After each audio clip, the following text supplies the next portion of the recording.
صلى الله عليه وسلم.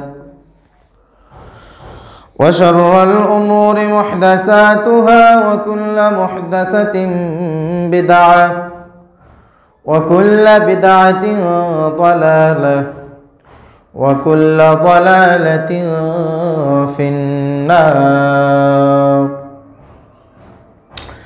أرسله بالحق بشيرا ونذيرا وداعيا إلى الله بإذنه وسراجا منيرا. أما بعد فقد قال الله تبارك وتعالى في كلامه المجيد والفرقانه الحميد. أعوذ بالله السميع العليم من الشيطان الرجيم. بسم الله الرحمن الرحيم. يا أيها الذين آمنوا اتقوا الله حق تقاته ولا تموتن إلا وأنتم مسلمون. يا أيها الذين آمنوا اتقوا الله وقولوا قولا سديدا يصلح لكم أعمالكم ويغفر لكم ذنوبكم ومن يطع الله ورسوله فقد فاز فوزا عظيما. وقال سبحانه تعالى في موضع آخر: يا أيها الذين آمنوا اتقوا الله ولتنظر نفس ما قدمت لغد واتقوا الله إن الله خبير بما تعملون. وقال سبحانه تعالى في موضع آخر: يا أيها الذين آمنوا اتقوا الله وكونوا مع الصادقين.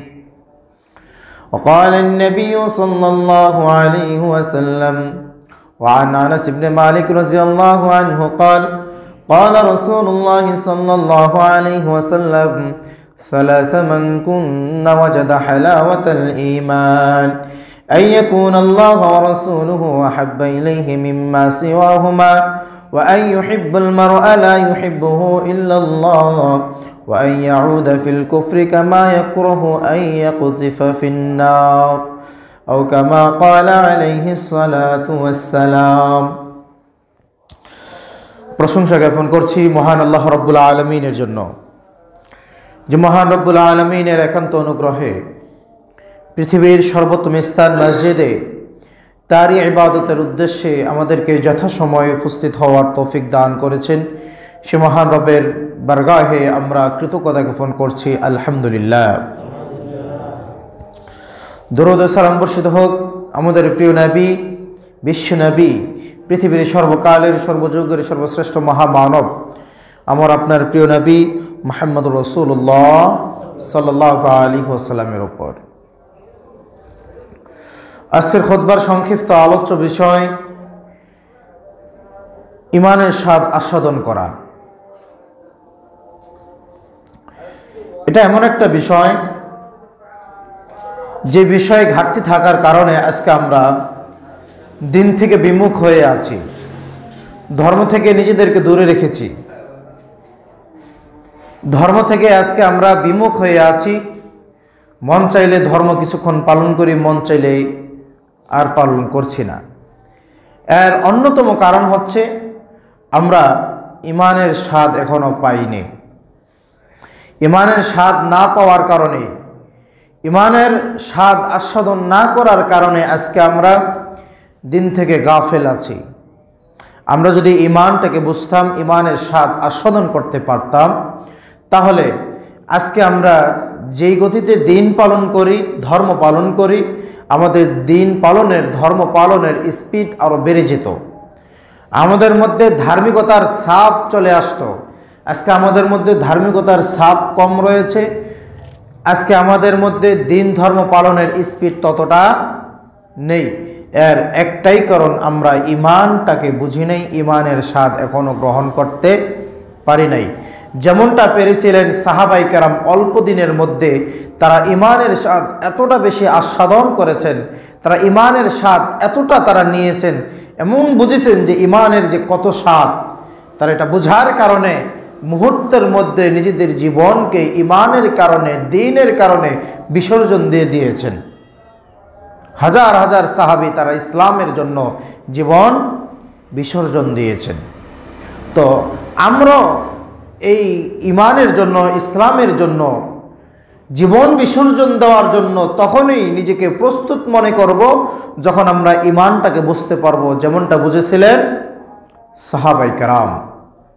সম্মানিত মুসলিম কেরাম, আল্লাহ রাব্বুল আলামিন পবিত্র কোরআনুল কারীমে আমাদেরকে বারবার হুঁশিয়ার করে বলছেন, সাবধান বাণী শুনিয়ে আমাদেরকে বলছেন, ইয়া আইয়ুহাল্লাযীনা আমানু, ওহে যারা ঈমান এনেছো। আল্লাহ ঈমানদারদেরকে বারবার ডাক দিয়ে বলছেন, ইত্তাকুল্লাহ, আল্লাহকে ভয় করো। বারবার আল্লাহ সুবহানাহু ওয়া তাআলা ঈমানদারদেরকে ডাক দিয়ে বলছেন, আল্লাহকে ভয় করো। তার মানে কি, ঈমানদাররা তারা ঈমান এনেছে ঠিক, কিন্তু ঈমানের স্বাদ তারা এখনো পায়নি।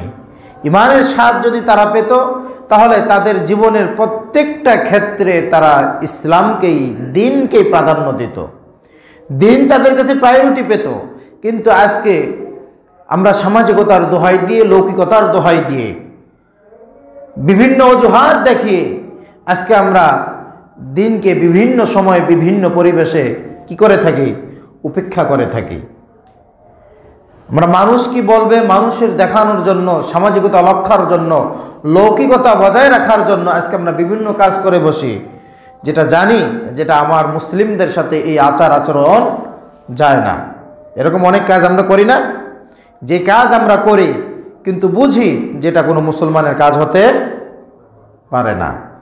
এর কারণ কি, এই যে তো ঘাটতি আমাদের মধ্যে, আমরা নিজেদেরকে মুসলমান দাবি করি, ইমানদার দাবি করি, কিন্তু দিন পালনের ক্ষেত্রে আমাদের যে ঘাটতিটা রয়েছে, এর কারণ আমরা এখনো ইমানের স্বাদ আস্বাদন করিনি। আল্লাহ রাব্বুল আলামিন কোরআনুল কারীমের প্রথম দিক দিয়েই বলছেন, আল্লাযীনা ইউমিনুনা বিল গায়বি ওয়া ইউকিমুনাস সালাহ ওয়া মিম্মা রাযাকনাহুম ইউনফিকুন। আল্লাহ রাব্বুল আলামিন বলছেন, আল্লাযীনা ইউমিনুনা বিল গায়ব, যারা ঈমান এনেছো, বিল গায়ব, আল্লাহকে না দেখে অদৃশ্যের প্রতি, আল্লাহকে না দেখে অদৃশ্যের প্রতি যারা ঈমান আনয়ন করেছো, আল্লাহ রাব্বুল আলামিন তাদের ব্যাপারে বলছেন, আল্লাহ রাব্বুল আলামিন তাদের ব্যাপারে বলছেন যে তোমরা কি করো, আমি তোমার জীবন উপকরণের জন্য যত রিজিক নিয়ামত দিয়েছি, সেখান থেকে তুমি আমি আল্লাহর জন্য কি করো, ব্যয় করো, আল্লাহর জন্য ব্যয় করো। তো এখানে আল্লাহ রাব্বুল আলামিন যে বিষয়টা বললেন যে ঈমান আনতে হবে অদৃশ্যের প্রতি। কিসের প্রতি? অদৃশ্যের প্রতি। আল্লাহকে কি দেখা যায়? আল্লাহকে দেখা যায়? কেউ দেখেছেন আজ পর্যন্ত? কেউ দেখেছে আজ পর্যন্ত? দেখে নাই। কিয়ামত পর্যন্ত কেউ দেখবে? জীবিত কোনো মানুষ দেখবে? দেখবে না। আল্লাহ রাব্বুল আলামিনকে মানুষ কখন দেখতে পাবে? বিচারের মাঠে। কোনো কাফের মুশরিক আল্লাহকে দেখতে পাবে না, কোনো পাপিষ্ঠ আল্লাহকে দেখতে পাবে না। আল্লাহকে কারা দেখবে? শুধুমাত্র ইমানদাররা দেখতে পাবে। এটাই হচ্ছে একটা মুমিনের ফাকাদ ফাজা ফাওজান আযীমা, সর্বোত্তম মহা সফলতা। এটা কি? মহা সফলতা। ওয়াযালিকাল ফাওজুল কবীর।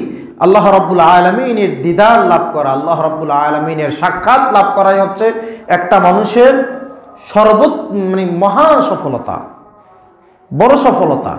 আর এই সফলতা কারা অর্জন করবে? যারা আল্লাহকে না দেখে অদৃশ্যের প্রতি বিশ্বাস স্থাপন করেছে। তারপরের বিষয়, ফেরেশতাদের কি দেখা যায়? দেখা যায় না। কিন্তু ফেরেশতাদেরকে কিছু কিছু মানুষ দেখেছেন কি না? মুহাম্মদ সাল্লাল্লাহু আলাইহি ওয়াসাল্লাম জিবরাইলকে দেখেছেন? দেখেছেন। আরও অনেক ফেরেশতাদেরকে মুহাম্মদ সাল্লাল্লাহু আলাইহি ওয়াসাল্লাম দেখেছেন। সাহাবীরাও জিবরাইলকে দেখেছিলেন। ওই যে একটা হাদিস বললে মনে পড়ে যাবে যে রাসূল সাল্লাল্লাহু আলাইহি ওয়াসাল্লাম বসে আছেন এবং একজন আগন্তুক ব্যক্তি এসে মুহাম্মদ সাল্লাল্লাহু আলাইহি ওয়াসাল্লামের হাঁটুর সাথে হাঁটু লেগে বসে পড়লেন। মুহাম্মদ সাল্লাল্লাহু আলাইহি ওয়াসাল্লাম যেভাবে বসেছিলেন তিনিও সেইভাবে বসে পড়লেন এবং মুহাম্মদ সাল্লাল্লাহু আলাইহি ওয়াসাল্লামকে শিক্ষা দিয়ে গেলেন যে ইসলাম কি। মুহাম্মদ সাল্লাল্লাহু আলাইহি ওয়াসাল্লামকে শিক্ষা দিয়ে গেলেন ঈমান কি। মুহাম্মদ সাল্লাল্লাহু আলাইহি ওয়াসাল্লামকে শিক্ষা দিয়ে গেলেন ইহসান কি। উনি যখন চলে গেল সাহাবীদেরকে রাসূল সাল্লাল্লাহু আলাইহি ওয়াসাল্লাম জিজ্ঞাসা করলেন, হে সাহাবারা, তোমরা কি জানো এই যে ব্যক্তিটা আসলো তিনি কে? রাসূল সাল্লাল্লাহু আলাইহি ওয়াসাল্লাম বলছেন, ইনি হচ্ছেন জিবরাইল। ইনি কি? জিবরাইল। তাহলে সাহাবীরাও ফেরেশতাদেরকে দেখেছেন। তা আমি যে বিষয়টা আপনাদেরকে বলতে চাচ্ছি, যে বিষয়ের প্রতি ঈমান আনয়ন করতে হয় সেগুলো সবই হচ্ছে কি গায়েবের ব্যাপার। সেগুলো সবই কি গায়েবের ব্যাপার, বিশ্বাসের ব্যাপার। আল্লাহকে দেখা যায় না, ফেরেশতাদেরকে দেখা যায় না। নবী রাসূলদেরকে সাহাবীরা দেখেছেন কিন্তু আমরা দেখি নাই। আমরা দেখেছি নবী রাসূলদেরকে? দেখি না, দেখাও সম্ভব নয়। এক। তারপরের স্টেপ ওয়া মালাইকাতিহি ওয়া কুতুবিহি, আল্লাহ রাব্বুল আলামিন যে মহাগ্রন্থ আল কোরআন আমাদের জন্য পাঠালেন, এই মহাগ্রন্থ যে আল্লাহর কালাম, এটা কখন আসছে, কিভাবে আসছে আমরা এটা কিছুই দেখি নাই, কিন্তু আমরা এইভাবেই বিশ্বাস করি এটা আল্লাহর কালাম। জিবরাইলের মাধ্যমে মুহাম্মদ সাল্লাল্লাহু আলাইহি ওয়াসাল্লামের কাছে এসেছেন উম্মতের হেদায়েতের জন্য, মানুষের হেদায়েতের জন্য। যে কোরআনের প্রতি বিশ্বাস স্থাপন আমরা করছি এবং কোরআন ছাড়া আরও যে আসমানি গ্রন্থ আছে সেগুলোর প্রতি আমাদের কি আছে? বিশ্বাস আছে। তারপরের বিষয় ওয়াল ইয়াউমিল আখির, আখিরাতের যে বিষয়গুলো রয়েছে, কবরে আপনাকে আমাকে যে প্রশ্ন করা হবে, কবরে আপনাকে আমাকে যে প্রশ্ন করা হবে, ওই প্রশ্ন যে করা হবে, কবরের যে বিষয়গুলো রয়েছে সেগুলোর প্রতি আমরা বিশ্বাস স্থাপন করি কিনা? কবরে যে আপনাকে আমাকে প্রশ্ন করা হবে সে ব্যাপারে আমাদের বিশ্বাস আছে কিনা? কবরে কেউ ঘুমিয়ে কিয়ামত পর্যন্ত সময় কাটিয়ে দিবে, আবার কাউকে কবরের শাস্তির মধ্যে সময়টা কি করতে হবে? অতিবাহিত করতে হবে। এটা আমরা বিশ্বাস করি কিনা? কবরের আযাবের কথা আমাদের বিশ্বাস হয় কিনা? কেউ কি দেখেছে কবরের আযাব? কেউ কি দেখবে? কিন্তু এগুলো হচ্ছে অদৃশ্যের ব্যাপার, কারো দেখার কোনো সুযোগ নাই। তাহলে ঈমান হচ্ছে অদৃশ্যের বিষয়। ঈমান কি? ঈমানটা কি? অদৃশ্যের বিষয়। না দেখেই কি করতে হবে? বিশ্বাস করতে হবে। তারপর কবরের বিষয়, কবর প্রশ্ন করবে, মা রব্বুক মা দীনুক মান নাবিয়ুক, তোমার রবকে, তোমার দিন কি এবং তোমার নবীকে। প্রশ্ন কবরে আপনাকে আমাকে করা হবে। যারা দুনিয়াতে এই ব্যাপারে বিশ্বাস স্থাপন করেছে এবং কবরের প্রশ্ন উত্তর পর্বে উত্তর দেওয়ার জন্য সে যে প্রস্তুতি গ্রহণ করেছে, যারা দুনিয়াতে থাকা অবস্থায় কবরের প্রশ্নের উত্তর দেওয়ার জন্য প্রস্তুতি গ্রহণ করেছে, সেই দিন কবরে তারাই শুধুমাত্র কবরের প্রশ্নের উত্তর দিতে পারবে। কবরের প্রশ্নের উত্তর কারা দিতে পারবে? যারা বিশ্বাস করেছে এবং প্রশ্নের উত্তর দেওয়ার জন্য প্রস্তুতি গ্রহণ করেছে, শুধুমাত্র তারাই সেদিন কি করতে পারবে? প্রশ্নের উত্তর দিতে পারবে। দুনিয়াতে কোনো মজলিসে আমি আর আপনি যখন বসি, কোনো বিচারে আমি আর আপনি যখন বসি, কোনো মজলিসে যখন আমি আর আপনি বসি, মস্তিষ্ক প্রসূত মস্তিষ্কের জ্ঞান দিয়ে কত কথা আমরা ভেবেচিন্তে বলে থাকি, একটা সমস্যার সমাধান দিয়ে থাকি, উপস্থিত বুদ্ধির আলোকে, কথা ঘুরিয়ে ব্রেনের আলোকে, জ্ঞান খাটিয়ে হিকমত অবলম্বন করে আমরা একটা প্রশ্নের উত্তর দিয়ে থাকি। কিন্তু কবর এমন একটি জায়গা, কবর এমন একটি জায়গা, সেখানে বিবেক দিয়ে, মস্তিষ্ক দিয়ে, জ্ঞান দিয়ে কোনো উত্তর দেওয়া যাবে না। কবরে প্রশ্ন কে দিতে পারবে? জ্ঞানী ব্যক্তি, যার দুনিয়াতে জ্ঞান দিয়ে বিভিন্ন বিচার সমস্যার সমাধান করে দিয়েছেন? না, যিনি ঈমান আনয়ন করেছেন অদৃশ্যের প্রতি এবং প্রস্তুতি গ্রহণ করেছেন, সেই উত্তর দিতে পারবে। এর দলিল আল্লাহ রাব্বুল আলামিন বলছেন, আল্লাযী খালাকাল মাউতা ওয়াল হায়াতা লিয়াবলুয়াকুম আইয়ুকুম আহসানু আমালা ওয়া হুয়াল আজিজুল গফুর।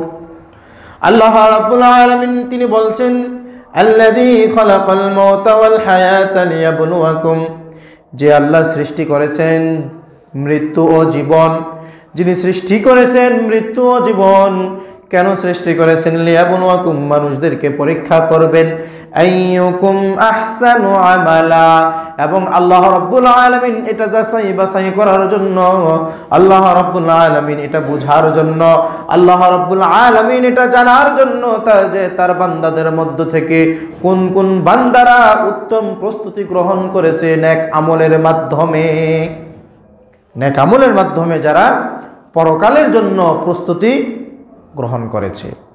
তাহলে পরকালের জন্য প্রস্তুতি গ্রহণ কারা করবে? যারা পরকালকে কি করে? বিশ্বাস করে। যে সমস্ত নাস্তিক মুরতাদরা পরকালকে বিশ্বাস করে না, তারা কি পরকালের জন্য প্রস্তুতি গ্রহণ করবে? প্রস্তুতি গ্রহণ করবে। অথবা তারা পরকালকে বিশ্বাস করে না, পরকালের প্রতি তাদের ঈমান নেই, কিন্তু তারা নামাজ, রোজা, হজ, যাকাত, অন্যান্য ভালো কাজ করে, কিন্তু ঈমান নাই, বিশ্বাস নাই, তারপরও তারা কি কবরের প্রশ্ন উত্তর দিতে পারবে? পারবে না। তাহলে দুইটা বিষয়ের সমন্বয়ে পরকালে প্রশ্নের উত্তর দিতে পারবে। কোন দুইটা বিষয়? অদৃশ্যের প্রতি বিশ্বাস, না জেনে বিশ্বাস, না দেখে বিশ্বাস, এবং সৎ আমলের মাধ্যমে প্রস্তুতি গ্রহণ যারা করবে তারাই কি করতে পারবে? পরকালে প্রশ্নের উত্তর দিতে পারবে। আল্লাহ রাব্বুল আলামিন পবিত্র কোরআনুল কারীমে অন্যত্র বলছেন, ইয়া আইয়ুহাল্লাযীনা আমানুত্তাকুল্লাহ ওয়াল তানজুর নাফসুম মা কদ্দামাত লিগাদিন ওয়াত্তাকুল্লাহ ইন্নাল্লাহা খাবীরুম বিমা তা'মালুন। আল্লাহ সুবহানাহু ওয়া তাআলা মানুষদেরকে ডেকে বলছেন, ঈমানদারদেরকে ডেকে বলছেন, ইয়া আইয়ুহাল্লাযীনা আমানু, ওহে যারা বিশ্বাস স্থাপন করেছো, আমি আল্লাহর প্রতি ঈমান আনয়ন করেছো। আমি আল্লাহকে তোমরা দেখো নাই, কিন্তু আমি আল্লাহর ক্ষমতার প্রতি তোমরা বিশ্বাস স্থাপন করেছো। আমি আল্লাহর বিধানের প্রতি তোমরা বিশ্বাস স্থাপন করেছো। আমি আল্লাহর বিধিবিধানের প্রতি বিশ্বাস স্থাপন করে তোমরা সালাত, সিয়াম, হজ, যাকাত, দান, সদকা তোমরা করেছো। পরকালের জন্য প্রস্তুতি গ্রহণ করেছো। কবর, কিয়ামত, জান্নাত, জাহান্নামের প্রতি তোমরা বিশ্বাস স্থাপন করেছো। আল্লাহ রাব্বুল আলামিন তাদেরকে ডেকে বলছেন, ইয়া আইয়ুহাল্লাযীনা আমানু, ওহে যারা ঈমান আনয়ন করেছো, ইত্তাকুল্লাহ, তোমরা আল্লাহকে ভয় করো।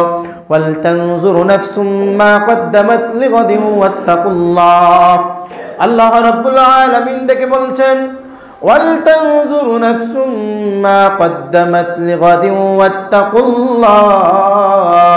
তোমরা যারা বিশ্বাস স্থাপন করেছো, তোমাদেরকে আমি আল্লাহ বলছি, তোমরা আগামী দিনের জন্য এমন কিছু সঞ্চয় করো, কবরের জগতের জন্য এমন কিছু বিষয় তোমরা সঞ্চয় করো। তোমাদেরকে কবরে যেতে হবে, কবরের প্রশ্নের উত্তর দিতে হবে, তোমাদেরকে ফুলসিরাত পার হতে হবে, তোমাদেরকে আমলনামার হিসাব প্রদান করতে হবে, তোমাদেরকে জান্নাত জাহান্নাম থেকে বাঁচতে হবে, তোমাদেরকে জান্নাত অর্জন করতে হবে। জাহান্নাম থেকে বাঁচার জন্য, জান্নাত অর্জন করার জন্য আমি আল্লাহ তোমাদেরকে বলছি, ওয়াল তানজুরু নাফসুম মা কদ্দামাত, তোমরা আগামী দিনের জন্য এমন কোন বিষয় সঞ্চয় করো। কি তোমরা সঞ্চয় করবে? আল্লাহ রাব্বুল আলামিন বলছেন, ওয়াতাসাওয়াদু, তোমরা পাথেয় সংগ্রহ করো, তোমরা পাথেয় সংগ্রহ করো। ফা ইন্না খায়রাজ যাদিত তাকওয়া, এবং সর্বোত্তম পাথেয় হচ্ছে তাকওয়া। পরকালের জন্য পাথেয় সংগ্রহ করো।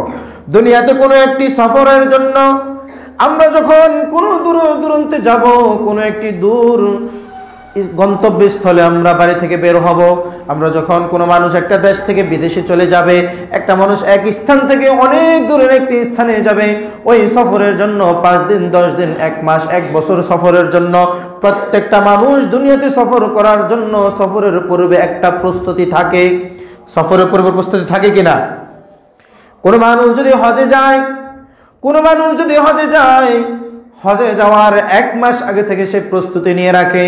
সৌদি আরবে সেখানে গেলে আমার কি কি লাগতে পারে, আমার কয়টা পোশাক লাগবে, কয়টা লুঙ্গি লাগবে, কয়টা গেঞ্জি লাগবে, আমার প্লেট লাগবে, গ্লাস লাগবে, আমার চিরুনি লাগবে, আমার যাবতীয় যেই প্রয়োজনীয় বিষয়গুলো রয়েছে দৈনন্দিন জীবনে লাগে, সেগুলো সে প্রস্তুতি গ্রহণ করে, সেগুলো সে সংগ্রহ করে নেয়। আল্লাহ রাব্বুল আলামিন আপনাকে আমাকে ডেকে বলছেন, ওয়াতাসাওয়াদু, তোমরা পরকালের জন্য পাথেয় সংগ্রহ করো। এমন সুদীর্ঘ একটি সফরে তোমরা যাত্রা করবে যেই সফরের শুরু আছে শেষ নাই, মৃত্যুর মাধ্যমে তোমাদের সফর শুরু হবে। ওই সফরে যাওয়ার পূর্বে তোমরা কিছু সঞ্চয় করে নাও। ওয়াতাযাওয়াদু, তোমরা সঞ্চয় করে নাও, পাতো সংগ্রহ করো। ওয়াল তানজুরু নাফসুম মা কদ্দামাত লিগাদ, তোমাদের বেশি সময় নয়, আগামী কালকের জন্যই তোমরা সঞ্চয় করো, পরকালের জন্য তোমরা সঞ্চয় করো। ওয়াত্তাকুল্লাহ, আল্লাহকে ভয় করো।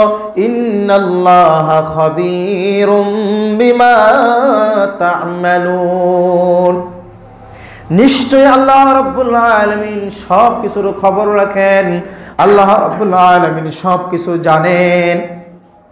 সব কিছু জানেন কে? আল্লাহ। সব কিছু দেখেন কে? আল্লাহ। তাহলে আল্লাহ রাব্বুল আলামিন আমাকে আপনাকে যেই ওয়াজটি করলেন, আল্লাহ রাব্বুল আলামিন আপনাকে আমাকে যে বিষয়টি বললেন যে তোমরা পরকালের জন্য পাথেয় সংগ্রহ করো, ফাইন্না খায়রাজ যাদিত তাকওয়া, এবং সর্বোত্তম পাথেয় হচ্ছে কি? তাকওয়া। সর্বোত্তম পাথেয় হচ্ছে ফরহেজগারিতা, পরকালের জন্য প্রস্তুতি গ্রহণ করা। তাকওয়া মানে কি? তাকওয়া মানে কি? আমার সমস্ত কথা আল্লাহ দেখেন, আল্লাহ শুনেন, আমার সমস্ত কাজ আল্লাহ দেখেন, আমি আল্লাহর দৃষ্টির বাহিরে যেতে পারি না, আমি আল্লাহর সীমারেখার বাহিরে যেতে পারি না। আপনি যখন পাপ পঙ্কিলতায় জড়িত হবেন তখন আপনাকে বুঝতে হবে আমি যে পাপ করছি, আমি দুনিয়ার সমস্ত মানুষকে ফাঁকি দিতে পারলো, আল্লাহকে ফাঁকি দিতে পারবো না। আমি আজকে যে বিষয়টা বলছিলাম ইমানের স্বাদ আস্বাদন করা, ইমানের স্বাদ আস্বাদন করেছিলেন আমাদের একজন নবী, যাকে আমাদের জাতির পিতা বলা হয়। নাম কি? ইব্রাহিম আলাইহিস সালাতু আসসালাম। তিনি আমাদের কি? জাতির পিতা, মুসলিম জাতির পিতা। মিল্লাতা আবিকুম ইব্রাহিম হুয়া সাম্মাকুমুল মুসলিমিন। আল্লাহ রাব্বুল আলামিনকে ইব্রাহিম আলাইহিস সালাতু আসসালাম তিনি বললেন, وَإِذْ قَالَ إِبْرَاهِيمُ رَبِّ أَرِنِي كَيْفَ تُحْيِي الْمَوْتَى قَالَ أَوَلَمْ تُؤْمِنْ قَالَ بَلَى وَلَكِنْ لِيَطْمَئِنَّ قَلْبِي قَالَ فَخُذْ أَرْبَعَةً مِنَ الطَّيْرِ فَصُرْهُنَّ إِلَيْكَ ثُمَّ اجْعَلْ عَلَى كُلِّ جَبَلٍ مِنْهُنَّ جُزْءًا ثُمَّ ادْعُهُنَّ يَأْتِينَكَ سَعْيًا। ইব্রাহিম আলাইহিস সালাতু ওয়াস সালাম আল্লাহ রাব্বুল আলামিনের ক্ষমতার প্রতি বিশ্বাস ছিল। আল্লাহ রাব্বুল আলামিন জীবিতকে কিভাবে মৃত করেন সেটাও বিশ্বাস ছিল। আল্লাহ রাব্বুল আলামিন এই সমস্ত বস্তুর সৃষ্টিকর্তা, আল্লাহ রাব্বুল আলামিন সমস্ত বস্তুর জীবদাতা, আল্লাহ রাব্বুল আলামিন এই জীবনদাতা মৃত্যুদাতা, এটা ইব্রাহিম আলাইহিস সালাতু ওয়াস সালাম জানতেন। তারপর আল্লাহ রাব্বুল আলামিনকে বললেন, ওয়াইদা ক্বালা ইব্রাহিম, ইব্রাহিম তার রবকে বলল, ক্বালা রাব্বি আরিনি, হে আমার রব আমি দেখতে চাই, হে আমার রব আমি দেখতে চাই। কাইফা তুহয়িল মাউতা, আপনি কিভাবে মৃতকে জীবিত করেন, আপনি কিভাবে মৃতকে জীবিত করেন এটা আমি দেখতে চাই, আল্লাহ আমি দেখতে চাই। আল্লাহ রাব্বুল আলামিন বললেন, ক্বালা আওয়ালাম তুমিন, হে ইব্রাহিম তুমি কি বিশ্বাস করো না আমি মৃতকে জীবিত করতে পারি, জীবিতকে মৃত্যু দিতে পারি? এটা কি ইব্রাহিম তুমি বিশ্বাস করো না? ইব্রাহিম আলাইহিস সালাতু ওয়াস সালাম তিনি বললেন, ক্বালা বালা, অবশ্যই আমি বিশ্বাস করি, অবশ্যই বিশ্বাস করি। ক্বালা বালা ওয়ালাকিন লিয়াতমাইন্না কলবি, ইব্রাহিম আলাইহিস সালাতু ওয়াস সালাম বললেন, হে আমার পরওয়ারদিগারে আলম, হে আমার রব, হে আমার পালনকর্তা, আমি এই জন্যই দেখতে চাই, আমি আমার অন্তরকে একটু প্রশান্তি দিতে চাই। ইব্রাহিম আলাইহিস সালাম কেন মৃতকে জীবিত করেন এটা দেখতে চাইলেন? কেন? অন্তরকে কি করার জন্য? প্রশান্ত করার জন্য। তারপরে বললেন, ক্বালা ফাখুয আরবাআতাম মিনাত তায়র, ইব্রাহিম আলাইহিস সালাতু ওয়াস সালামকে আল্লাহ রাব্বুল আলামিন বললেন, ইব্রাহিম তুমি পাখি শিকার করো।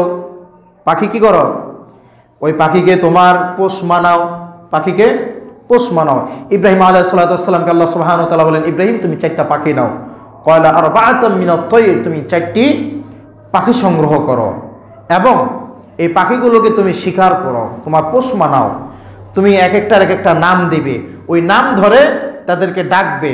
যদি দেখো যে নাম ধরে ডাক দিলেই, অমুক নাম ধরে ডাক দিলেই ওই পাখি চলে আসে, এরকমভাবে তুমি পাখিগুলোকে কি করো? পোষ মানাও। অতঃপর আল্লাহ রাব্বুল আলামিন ইব্রাহিমকে বললেন, ইব্রাহিম, পাখিগুলো যখন পোষ মেনে যাবে, তোমার কথা শুনে, তোমার ডাক শুনেই পাখি চলে আসবে, তখন তুমি পাখিগুলোকে জবেহ করবে। কি করবে? জবেহ করবে। ফাসরহুন্না ইলাইক, তুমি পাখিগুলোকে ডাক দিলে যখন তারা ফিরে আসবে, এমন অবস্থায় যখন হবে, তখন তুমি পাখিগুলোকে কি করো? জবেহ করো। জবেহ করার পরে সবগুলোকে কি করো? একত্রিত করো। টুকরো টুকরো করার পরে, জবেহ করে টুকরো টুকরো করার পরে পাখিগুলোর সবগুলোর গোশত কি করো? নাড়াচাড়া দিয়ে একত্রিত করে ফেলো। এবং কোন গোশত কোন পাখির, এটা যখন আর তুমি বুঝতে পারবে না, তখন এই পাখিগুলোর গোশত তুমি কি করবে? সুম্মা জাআল আলা কুল্লি জাবালিন মিনহুন্না জুসআন সুম্মা দুহুন্না ইয়াতিনাকা সায়া, যে তুমি পাখিগুলোর গোশতকে পাহাড়ের বিভিন্ন জায়গায় তুমি রেখে আসবে। কি করবে? গোশতগুলো যখন একত্রিত করবে, মিশাবে, 4টা পাখির গোশত একত্রিত করে তুমি কি করবে? মিশিয়ে ফেলবে। অথবা সেখান থেকে তুমি পোটলা করবে। 4টা কি করবে? পোটলা করে বিভিন্ন জায়গায় রেখে আসবে। গোশতগুলো বিভিন্ন পাহাড়ের বিভিন্ন জায়গায় রেখে আসবে। অতঃপর জীবিত থাকা অবস্থায় তুমি পাখিগুলোকে যেই নাম ধরে ডেকেছ, ওই নাম ধরে পাখিগুলোকে কি করবে? জুসআন সুম্মা দুহুন্না, অতঃপর তুমি সেগুলোকে ডাকো। ইব্রাহিম আলাইহিস সালাতু ওয়াস সালাম পাখিগুলো সংগ্রহ করে গোশত কি করে? মিক্সড করে। অতঃপর এই গোশত বিভিন্ন পাহাড়ে রেখে আসলেন। রেখে আসার পরে এবার আল্লাহ সুবহানাহু ওয়া তাআলা ইব্রাহিম আলাইহিস সালাতু ওয়াস সালামকে বললেন, ইব্রাহিম, এবার তুমি তোমার পাখিদের নাম ধরে কি করো? ডাকো। পাখিদের নাম ধরে ডাকো। ইব্রাহিম আলাইহিস সালাতু ওয়াস সালাম এবার পাখিদের নাম ধরে ডাকলেন। আর ওই যে গোশতের টুকরা, কোনো গোশত কোথাও রয়েছে পা, কোথাও রয়েছে মাথা, কোথাও রয়েছে কলিজা, কোথাও রয়েছে সামনের গোশত, কোথাও রয়েছে পিছের গোশত, আল্লাহ সুবহানাহু ওয়া তাআলা ইব্রাহিম আলাইহিস সালাতু ওয়াস সালামকে বললেন, ইব্রাহিম, এইবার তুমি পাখিদের নাম ধরে ডাক দাও। এবার বিভিন্ন গোশত একত্রিত হয়ে পাখি হয়ে আবার পাখির ভিতরে জীবন আকারে জীবিত একটি পাখি আবার আল্লাহ সুবহানাহু ওয়া তাআলার নির্দেশে ইব্রাহিম আলাইহিস সালাতু ওয়াস সালামের কাছে চলে আসছে। তো ইব্রাহিম আলাইহিস সালাতু ওয়াস সালাম, তার ঈমান ছিল, তার কি ছিল? আল্লাহ যে মৃতকে জীবিত করতে পারেন এটার উপরে কি ছিল? বিশ্বাস ছিল। তারপরও তিনি এটা দেখতে চাইলেন। কেন দেখতে চাইলেন? অন্তরকে প্রশান্ত করার জন্য, ঈমানের স্বাদ নেওয়ার জন্য। আর আমরা তো আর এটা করতে পারবো না। আমাদেরকে রাসূল সাল্লাল্লাহু আলাইহি সাল্লাম এই অন্তর প্রশান্ত করার জন্য, ঈমানের স্বাদ নেওয়ার জন্য একটা হাদিস বললেন, যেটা সহিহুল বুখারীতে আছে, সহিহ মুসলিমে আছে 15-16, সহিহ মুসলিমের 16-17। এই হাদিস দুটাতে রাসূল সাল্লাল্লাহু আলাইহি ওয়াসাল্লাম বলছেন, সালাসা মান কুন্না ওয়াজাদা হালাওয়াতাল ঈমান। আল্লাহ রাসূল সাল্লাল্লাহু আলাইহি ওয়াসাল্লাম বলেন, হাদিসটা আনাস রাদিয়াল্লাহু তাআলা থেকে বর্ণিত, তিনি বললেন, কোন মানুষ যদি হালাওয়াতাল ঈমান, ঈমানের স্বাদ আস্বাদন করতে চায়, তাহলে তার 3টা গুণে অর্জন করতে হবে। কয়টা গুণ? 3টা গুণ অর্জন করতে হবে। ঈমানের স্বাদ আস্বাদন করতে গেলে কয়টা গুণের প্রয়োজন? 3টা গুণের প্রয়োজন। 1 নম্বর, আইয়াকুন আল্লাহ ওয়া রাসূলুহু আহাব্বা ইলাইহি মিম্মা সিওয়াহুমা, আইয়াকুন আল্লাহ ওয়া রাসূলুহু আহাব্বা ইলাইহি মিম্মা সিওয়াহুমা। দুনিয়ার সকল বস্তুর চাইতে, দুনিয়ার সকল ব্যক্তির চাইতে, দুনিয়ার সমস্ত বিষয়ের চাইতে আল্লাহ তার রাসূলকে কি করতে হবে? প্রাধান্য দিতে হবে, ভালোবাসতে হবে। প্রথম কথা কি? ঈমানের স্বাদ আস্বাদন করতে গেলে দুনিয়ার সকল বিষয়বস্তুর চাইতে কাকে বেশি প্রাধান্য দিতে হবে? আল্লাহ তার রাসূলকে। আল্লাহ সুবহানাহু ওয়া তাআলা কুরআনুল কারীমে বলছেন, কুল ইন কুনতুম তুহিব্বুনাল্লাহ ফাত্তাবিউনি ইউহিব্বুকুমুল্লাহু ওয়া ইয়াগফির লাকুম যুনুবাকুম। নবী, আপনি তাদেরকে বলুন, ইন কুনতুম তুহিব্বুনাল্লাহ, তারা যদি আল্লাহর ভালোবাসা অর্জন করতে চায়, তারা যদি আল্লাহর ভালোবাসা অর্জন করতে চায়, ফাত্তাবিউনি ইউহিব্বুকুমুল্লাহ, তারা যেন নবী আপনার অনুসরণ করে। আল্লাহর ভালোবাসা অর্জন কখন হবে? যখন নবীর যথাযথ অনুসরণ আমরা করব। নবীর অনুসরণের বাহিরে আল্লাহর ভালোবাসা অর্জন করা সম্ভব নয়। যতই সিন্নি খেয়ে ইয়া রাসূলুল্লাহ ইয়া হাবিবাল্লাহ বলে জিকির করুক না কেন, যতই আশিকে রাসূল বলে মুখে ফেনা তুলে ফেলুক না কেন, যদি নবীর যথাযথ অনুসরণ না করে তাহলে সে আল্লাহর ভালোবাসা পাবে না। আল্লাহর ভালোবাসা পাবে না। আল্লাহর ভালোবাসা পেতে গেলে আমাদেরকে প্রথমে কি করতে হবে? রাসূলের অনুসরণ করতে হবে। ইউহিব্বুকুমুল্লাহ, তাহলে আল্লাহ তাদেরকে কি করবেন? ভালোবাসবেন। ওয়ায়াগফির লাকুম, তাহলে আল্লাহ আমাদের গুনাহগুলো কি করবেন? ওয়ায়াগফির লাকুম যুনুবাকুম, আল্লাহ আমাদের যুনুবিগুলো পাপগুলো কি করে দিবেন? ক্ষমা করে দিবেন। আল্লাহু গফুরুর রহিম, আল্লাহ হচ্ছেন ক্ষমাকারী দয়ালু। আল্লাহ কি? ক্ষমাশীল ও দয়ালু। তো আমি ইমানের স্বাদ আস্বাদন করতে গেলে 1 নম্বর গুণ হচ্ছে আইয়াকুন আল্লাহ ওয়া রাসূলুহু আহাব্বা ইলাইহি মিম্মা সিওয়াহুমা, রাসূল ও আল্লাহ তার রাসূলকে সবচেয়ে বেশি কি করতে হবে? ভালোবাসতে হবে। 2 নম্বর ওয়া ইউহিব্বুল মারআ লা ইউহিব্বুহু ইল্লাল্লাহ, ওয়া ইউহিব্বুল মারআ লা ইউহিব্বুহু ইল্লাল্লাহ। বাবাকে ভালোবাসো, মাকে ভালোবাসো, স্ত্রীকে ভালোবাসো, সন্তানকে ভালোবাসো, নেতাকে ভালোবাসো, বন্ধু বান্ধবকে ভালোবাসো, যাকেই তুমি ভালোবাসো না কেন সেই ভালোবাসাটা হতে হবে কার জন্য? আল্লাহর জন্য। দুনিয়ার কোনো ব্যক্তিকে, দুনিয়ার কোনো বস্তুকে যখন তুমি ভালোবাসবে সেই ভালোবাসাটা হবে স্রেফ আল্লাহর জন্য। এই জন্য রাসূল সাল্লাল্লাহু আলাইহি ওয়াসাল্লাম বলছেন 4টা গুণ যদি কেউ অর্জন করে তাহলে সে হচ্ছে পূর্ণ ঈমানদার। কয়টা গুণ? 4টা গুণ কেউ যদি অর্জন করে তাহলে সে পূর্ণ ঈমানদার। 1 নম্বর মান আহাব্বা লিল্লাহ, ভালোবাসতে হবে আল্লাহর জন্য। ওয়া আবগাদা লিল্লাহ, এবং ঘৃণা করতে হবে, সম্পর্ক ছিন্ন করতে হবে কার জন্য? আল্লাহর জন্য। ওয়া আতা লিল্লাহ, কাউকে কিছু দিতে হবে, দান করতে হবে, সাহায্য সহযোগিতা করতে হবে কার জন্য? আল্লাহর জন্য। ওয়া মানআ লিল্লাহ, কাউকে দেওয়া থেকে বিরত থাকতে হবে কার জন্য?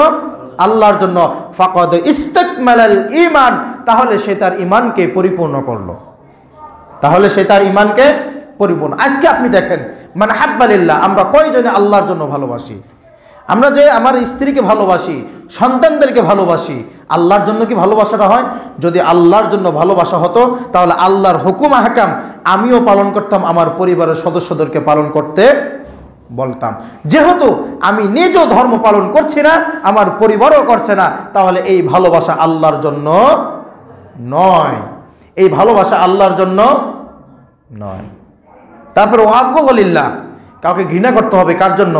আল্লাহর জন্য। কিন্তু আজকে আমরা ঘৃণা করি একজনকে কিসের জন্য? টাকার জন্য, সম্পদের জন্য,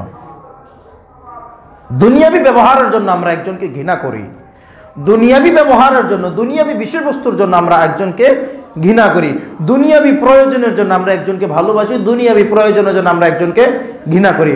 অথচ এই ভালোবাসা এবং ঘৃণা দুটাই হওয়ার কারণ ছিল কোনটা? আল্লাহর জন্য। কার জন্য?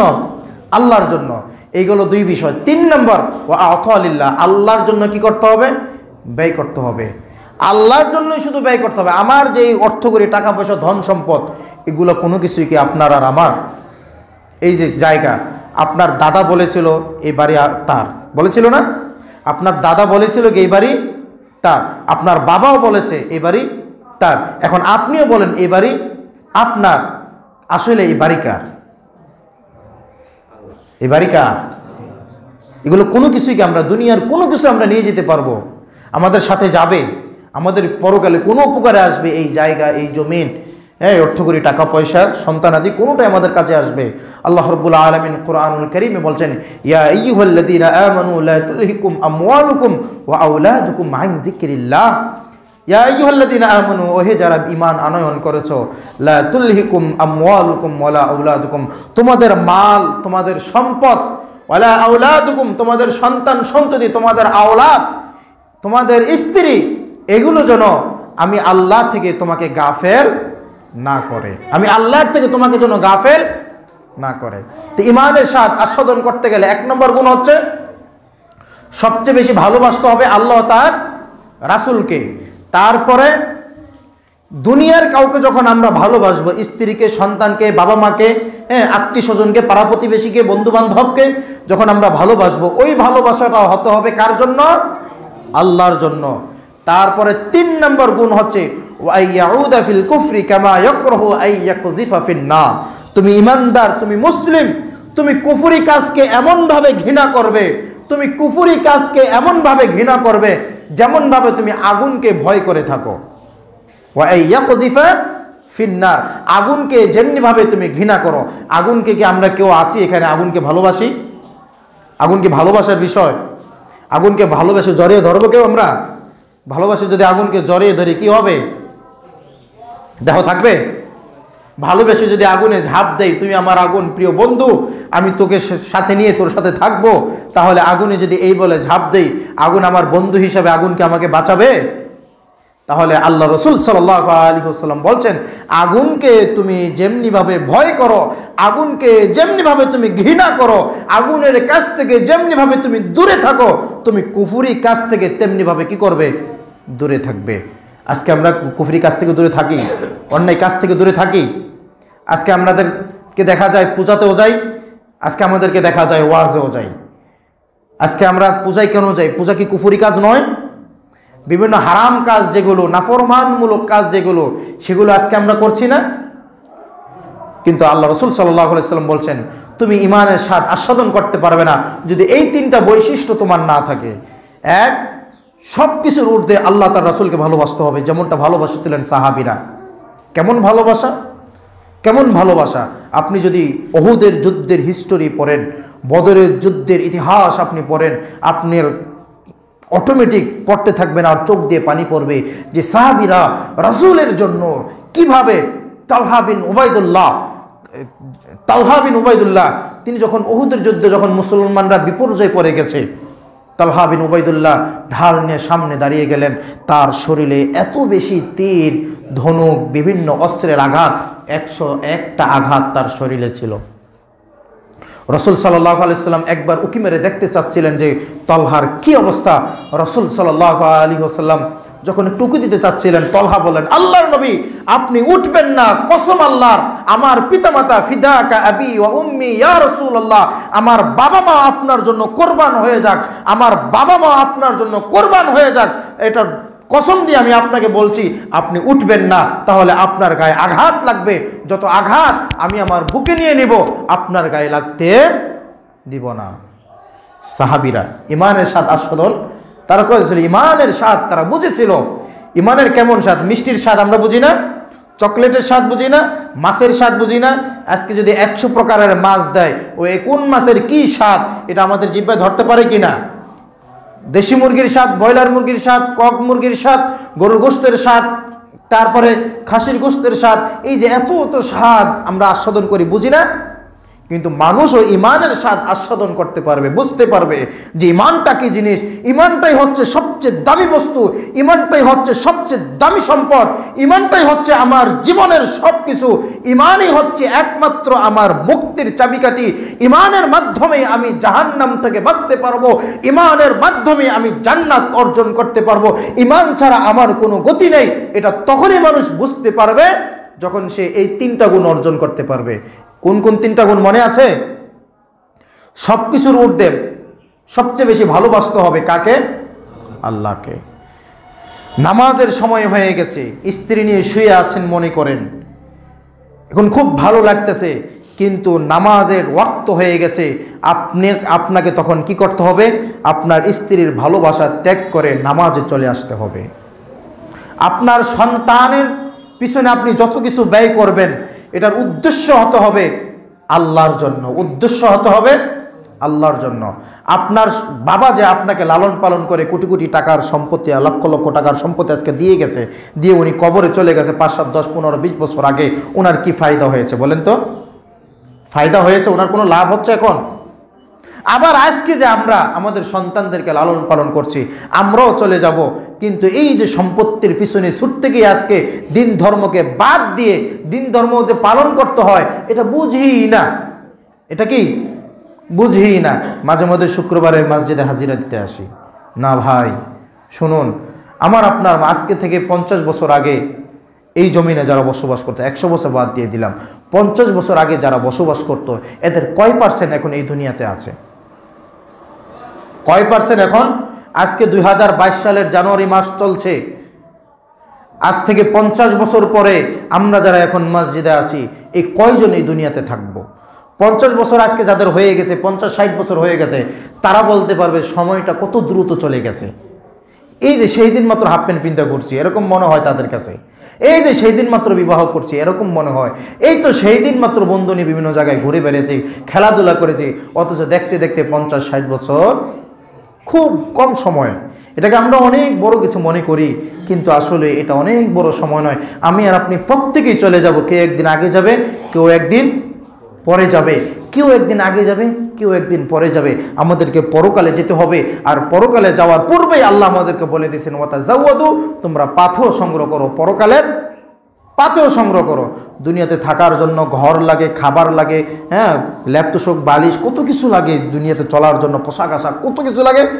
পরকালে যে আমরা সুদীর্ঘ সফরে যাব, সেখানে যে অনন্তকাল আমরা অবস্থান করব, সেই জায়গার জন্য আমরা কি সঞ্চয় করেছি?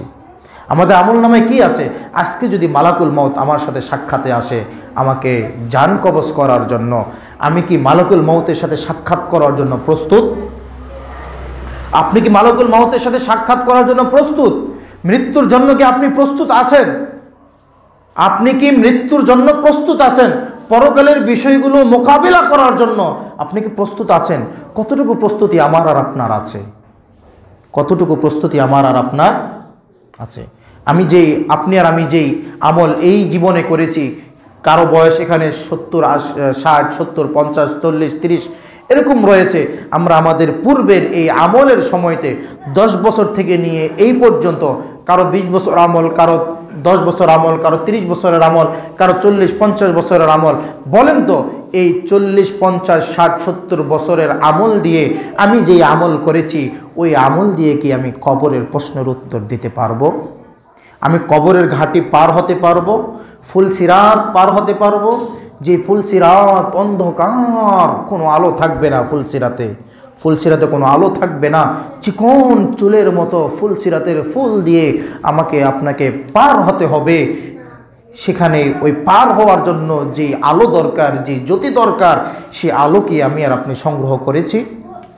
মিজানের দাড়ি পাল্লায় আমার আর আপনার আমল নামা পরিমাপ করা হবে। যাদের আমলের পাল্লা, নেক আমলের পাল্লা ভারী হবে, তারা ডান হাতে আমল নামা পাবে। আর যাদের নেক আমলের পাল্লা হালকা হয়ে যাবে, পাপের পাল্লা ভারী হয়ে যাবে, ওয়া আম্মা মান খাফফাত মাওয়াজিনুহু ফাউম্মুহু হাওিয়া, যাদের আমলের পাল্লা হালকা হয়ে যাবে, আল্লাহ তাদেরকে হাওিয়া নামক জাহান্নামে পাঠিয়ে দিবেন। আমরা কি ডান হাতে আমল নামা নেওয়ার জন্য প্রস্তুত? কতটুকু আমল আমরা সংগ্রহ করেছি যে আমার ডান হাতে আমল নামা আসবে? আমি কি জাহান্নাম থেকে বাঁচার জন্য যথেষ্ট পরিমাণ আমল করেছি? আমার আমলের খাতায় কি যথেষ্ট পরিমাণ আমল আছে যে আমল দিয়ে আমি জাহান্নাম থেকে, ভয়াবহ জাহান্নাম থেকে বাঁচতে পারবো? আমার আমল নামায় কি এত আমল আছে যে আমল দিয়ে আমি জান্নাত ক্রয় করতে পারবো? কি আছে আমাদের আপনার আমল নামায়? তাহলে এই মুহূর্তে আমাদের কি করা উচিত?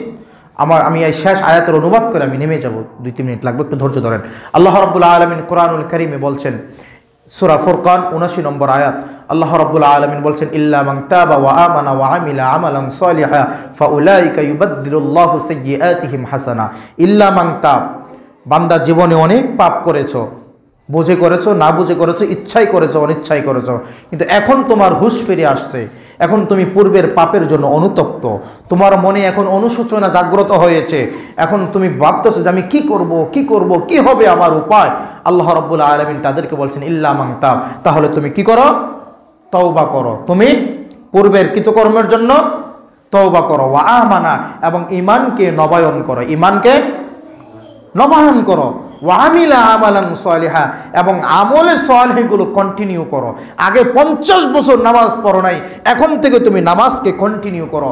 আগে 50 বছর রোজা রাখো নাই, এখন থেকে তুমি রোজা কন্টিনিউ করো।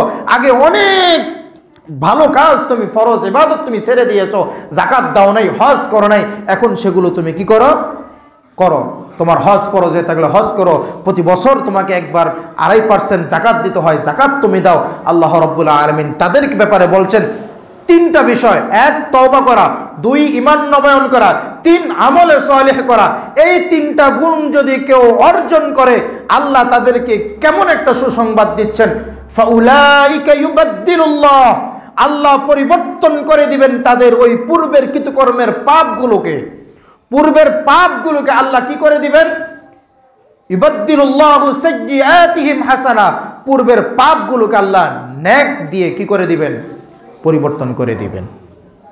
তাহলে আমাদের আশাহত হওয়ার কোনো কি নাই, কারণ নাই। আমরা আল্লাহর কাছে এটা প্রত্যাশা করি, কারণ আল্লাহ তো বলে দিয়েছেন লা তাকুনাতু মির রাহমাতিল্লাহ, আমার দয়া থেকে, আমার রহমত থেকে তোমরা কি হয়ো না? নিরাশ হয়ো না। আমার রহমত থেকে তোমরা নিরাশ হয়ো না। তাহলে পূর্বে যত কিছু কর্ম করেছেন আপনি সেটার জন্য আল্লাহর কাছে অনুতপ্ত হয়ে অনুশোচনা নিয়ে আল্লাহর কাছে তওবা করবেন, আল্লাহর কাছে তওবা করবেন, আল্লাহর কাছে তওবা করবেন। আল্লাহ, বুঝে করেছি না বুঝে করেছি, আমি তোমার দাস, আমার যাওয়ার আর কোনো জায়গা নাই, তুমি ছাড়া আমাকে ক্ষমা করারও আর কেউ নেই। তুমি আমাকে ফিরিয়ে দিলো, তুমি আমাকে কবুল না করলো, বারবার আমি তোমার কাছেই ফিরে আসব, তুমি ছাড়া আমার আর উদ্ধার করার কেউ নাই। আল্লাহ, আমি তোমার অবাধ্য গোলাম ছিলাম, আমি তোমার নাফরমান বান্দা ছিলাম। আল্লাহ, আমি তোমার কৃতজ্ঞতা ঠিকমতো স্বীকার করতে পারি নাই, আমি তোমার ইবাদত ঠিকমতো করতে পারি নাই, সেটার জন্য আজকে আমি তোমার কাছে ক্ষমা চাচ্ছি। তুমি আমাকে আল্লাহ ক্ষমা করে দাও, আমি তোমার বান্দা, তুমি আমার রব, তুমি আমাকে ক্ষমা করে দাও। বান্দা যদি আল্লাহকে এই কথা বলতে পারে, আল্লাহ বান্দাকে মুহূর্তের মধ্যে ক্ষমা করে দিবেন। এজন্য আমাদেরকে কি করতে হবে? ইমানের স্বাদ আস্বাদন করার জন্য 3টা গুণ অর্জন করতে হবে। সবচেয়ে বেশি ভালোবাসতে হবে আল্লাহ তার রাসূলকে। কাউকে যখন ভালোবাসবে, স্ত্রী, সন্তান, সন্তানের বন্ধু বান্ধব, যাকে ভালোবাসবে সেই ভালোবাসাটা হতে হবে কার জন্য? আল্লাহর জন্য। 3 নম্বর হচ্ছে কুফরি কাজকে ঘৃণা করতে হবে, ভয় করতে হবে। যেমনিভাবে আগুনকে ভয় করে থাকি, আগুনের কাছ থেকে নিজেদেরকে বাঁচিয়ে রাখি, কুফরি কাজ থেকে নিজেদেরকে ওইভাবে বাঁচিয়ে রাখতে হবে। তাহলে পূর্ণ ইমানের স্বাদ অর্জন করতে পারবো। এবং এই ইমান নিয়ে যদি আমরা আল্লাহর কাছে যেতে পারি, এই ইমান নিয়ে যদি আমরা আল্লাহর কাছে যেতে পারি, ইনশাআল্লাহ আল্লাহ আমাদের প্রতি দয়া করবেন, আল্লাহ আমাদের প্রতি আমাদের গুনাহগুলো ক্ষমা করবেন, আল্লাহ আমাদেরকে জাহান্নাম থেকে বাঁচাবেন, আল্লাহ আমাদেরকে ডান হাতে আমলনামা দিবেন, আল্লাহ আমাদেরকে জান্নাত দিবেন, আল্লাহ আমাদেরকে সাক্ষাৎ দিবেন। আমরা এগুলোই তো চাই ইনশাআল্লাহ। আল্লাহ সুবহানাহু ওয়া তাআলা আজকের খুতবার উপর আমাদেরকে আমল করার তৌফিক দান করুন, আমিন। ইন্নাল হামদুলিল্লাহ ওয়াসসালাতু ওয়াসসালামু আলা রাসূলিল্লাহ ওয়া আলা আলিহি ওয়া আসহাবিহি আজমাইন ওয়া মান তাবিআহুম বিইহসানিন ইলা ইয়াউমিদ্দিন, আম্মা বা'দ। আউযু বিল্লাহি মিনাশ শাইতানির